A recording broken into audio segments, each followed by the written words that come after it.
दिल्ली में प्रदूषण का स्तर गंभीर श्रेणी में बरकरार, कई इलाकों में AQI 400 के पार, स्मॉग की वजह से धुंध छाई। आनंद विहार में 408 पर AQI, बवाना में AQI 410 के पार, सांस लेने में हो रही दिक्कत। महाराष्ट्र चुनाव का नतीजा आने से पहले महाविकास अघाड़ी में तेज हुई हलचल, कांग्रेस प्रदेश अध्यक्ष नाना पटोले आज उम्मीदवारों से लेंगे हार का फीडबैक।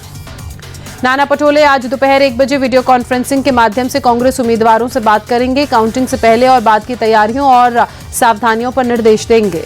महाराष्ट्र झारखंड के नतीजों से पहले बीजेपी की बड़ी बैठक, दिल्ली बीजेपी मुख्यालय में दोपहर 12 बजे होगी मीटिंग, देश भर के सभी राष्ट्रीय पदाधिकारी, प्रदेशों के अध्यक्ष, संगठन मंत्री रहेंगे मौजूद। बीजेपी अध्यक्ष जेपी नड्डा की अध्यक्षता में बैठक होगी, संगठन चुनाव को लेकर चर्चा होगी। बागेश्वर धाम के पीठाधीश्वर पंडित धीरेन्द्र कृष्ण शास्त्री की सनातन हिंदू एकता पदयात्रा का दूसरा दिन आज कटारी से पेप्टाइड टाउन तक 17 किलोमीटर की दूरी की जाएगी तय। बाबा बागेश्वर ने पदयात्रा के पहले दिन नंगे पैर 21 किलोमीटर की दूरी तय की। देश भर से आए लाखों की तादाद में श्रद्धालु पदयात्रा में शामिल हुए। इंडिया टीवी से बातचीत में बाबा बागेश्वर ने कहा, भारत में सिर्फ 2 जातियां हैं, अमीर और गरीब। आम लोगों को बुनियादी सुविधाएं भी नहीं मिल रही हैं। बाबा बागेश्वर की यात्रा में शामिल हुए भोजपुरी के सुपरस्टार खेसारी लाल यादव मंच से बाबा के लिए गाना गाया।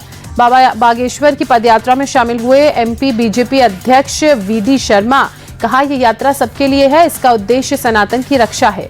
बरेली के मौलाना शहाबुद्दीन रजवी ने बाबा बागेश्वर की यात्रा से कम्युनल टेंशन का खतरा जताया, कहा धीरेन्द्र शास्त्री के खिलाफ एक्शन होना चाहिए।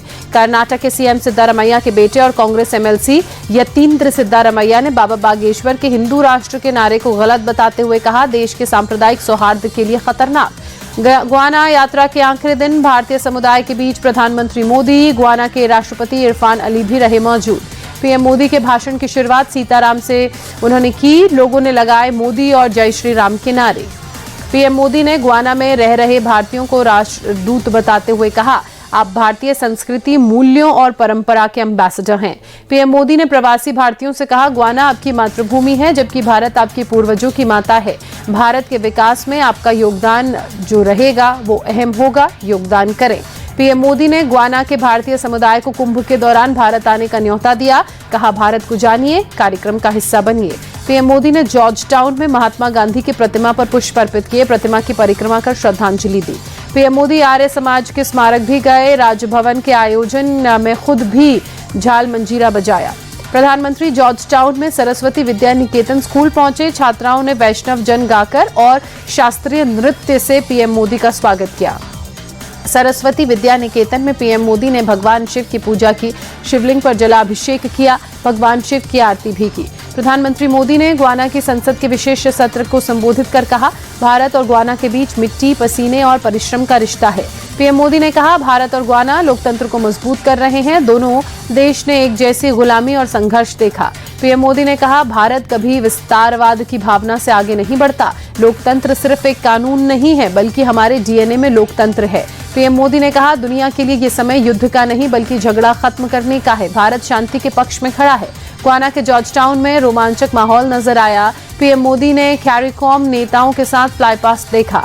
महाराष्ट्र बिटकॉइन केस में आरोपी गौरव मेहता से CBI ने रायपुर में गुरुवार को कई घंटे पूछताछ की। सूत्रों के मुताबिक CBI आज भी पूछताछ करेगी। वक्फ संशोधन बिल पर संसदीय समिति में 2 फाड़, विपक्षी सांसदों ने JPC का कार्यकाल बढ़ाने की मांग की। चेयरमैन जगदम्बिका पाल पर मनमानी का आरोप लगाया। JPC में शामिल विपक्षी सांसदों ने लोकसभा स्पीकर से फोन पर बात की, जल्द हो सकती है मुलाकात। चेयरमैन जगदम्बिका पाल ने कहा, समय पर ही अपनी रिपोर्ट देगी कमेटी।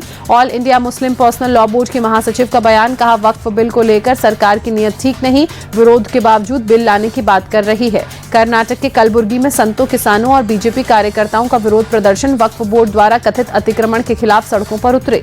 हमलावरों ने फायरिंग के बाद भागने के दौरान पुलिस की गाड़ी को मारी टक्कर, पुलिस ने दोनों आरोपियों को किया गिरफ्तार।